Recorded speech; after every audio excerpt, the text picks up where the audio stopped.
Your shtick makes you specific, and specific beats generic every single time. So you as a product is not be better, product is be distinct. Now let's go into the lever most men underestimate. That multiplier number 2 is market.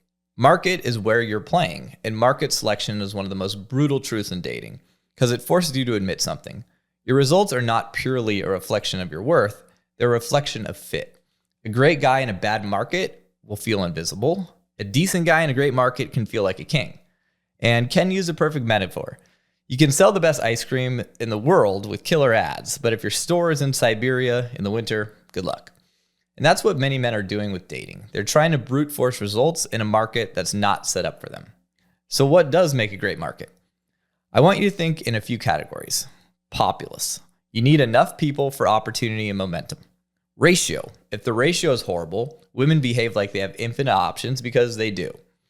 Unsaturated. If your city is full of men exactly like you, you're not that special. Culture and polarity. Some cultures celebrate femininity and masculinity more naturally. Other cultures flatten everything into sameness, and that creates anxiety and terrible dates. Cost of living. If you're stressed and grinding just to survive, your vibe is worse and your lifestyle is less social. And finally, pool of potential wings, because a brotherhood multiplier needs people. Now here's where guys get emotional. They hear move and they think, I shouldn't have to.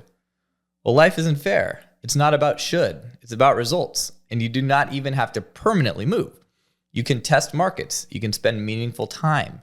You can do geo arbitrage. You can choose where you play. And men who choose their market stop suffering. Ken's story proves that, and so does mine.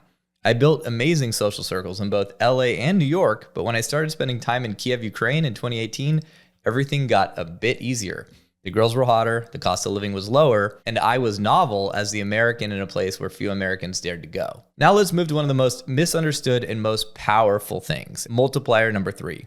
That is your marketing. Marketing is visibility. It's how women discover you. It's how they get context. It's how they decide if you're safe, interesting, and worth talking to or responding to. And almost every man has trash marketing. They rely on dating apps, which are basically the worst marketing channel in 2026.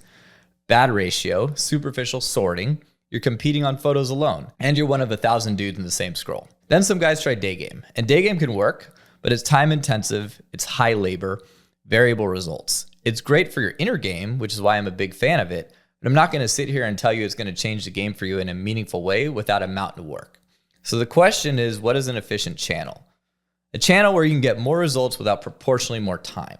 Our answer is Instagram, and specifically Instagram ads used correctly. Now, before you roll your eyes, listen. Most guys either do not know this exists, or they think this is weird, or they do it wrong, which is exactly why it works, because it's still underused. And when you do it right, you're not begging, you're positioning, you're creating a funnel. And here's the system at a high level. Step 1, build a decent Instagram profile. Not perfect, not influencer level, but clean, attractive, real, shows your lifestyle, shows you have friends, shows you're normal, shows your shtick, shows you can host, shows you have standards, because when a woman sees an ad, she's going to click your profile. Your profile is the landing page. Step 2, create an ad that has intrigue, context, and value. Intrigue means she wants to learn more. Context means she understands what this is and why it's not sketchy. Value means she feels like responding benefits her.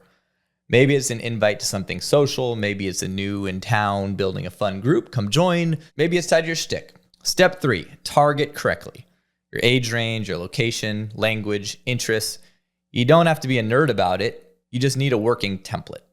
Step 4 is to filter your leads. Not every DM is worth your time. You need standards and a system. Step 5 is text with structure. That means flirting, logistics, a plan, not endless pen pal nonsense. And here's the part people miss. Instagram is not only ads. Organic content, also known as a reel, is marketing. Stories from events are marketing. A photo of you doing your shtick is marketing. A video of a fun night with a good ratio is marketing because it creates social proof and it creates FOMO. And the best part is it compounds. Events create content. Content makes ads convert. Ads bring new women. Women bring friends. Your social circle grows. Now you're not really dating. You're running a social ecosystem, and that is real leverage.